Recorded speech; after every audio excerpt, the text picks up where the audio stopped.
రాష్ట్రంలో ఇసుక రవాణా అరికట్టడానికి ప్రత్యేక శాండ్ పాలసీని తీసుకొచ్చింది రేవంత్ సర్కార్. ప్రయోగాత్మకంగా సిటీలో 3 శాండ్ బజార్లను ప్రారంభించింది ప్రభుత్వం.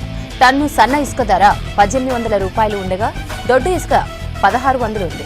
ట్రాన్స్పోర్ట్ ఛార్జీలు అదనంగా ఉండనున్నాయి.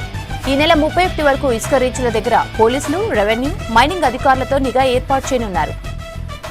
తెలంగాణ ప్రభుత్వం ఇసుక అక్రమ రవాణాను నియంత్రించి పబ్లిక్కు నాణ్యమైన ఇసుక అందించేందుకైతే ప్రణాళికలు సిద్ధం చేసింది. అందులో భాగంగానే హైదరాబాద్లో శాండ్ బజార్ పేరుతోటైతే ఇసుక దుకాణాలను ఓపెన్ చేసింది. ప్రస్తుతం హైదరాబాద్లో అయితే ప్రారంభమయ్యాయి. ఇక్కడ నుంచి తొందరలోనే జిల్లాలో కూడా ప్రతి హెడ్ క్వార్టర్లో ఈ శాండ్ బజార్స్ ఏర్పాటు చేసేందుకు ప్రభుత్వం ప్లాన్ చేస్తూ ఉంది. అయితే ప్రజెంట్ హైదరాబాద్లో అయితే అబ్దుల్లాపూర్ మెట్, గౌరంపేట, వట్టినాగులపల్లి ప్రాంతాల్లో అయితే శాండ్ బజార్స్ ఏర్పాటు చేసింది.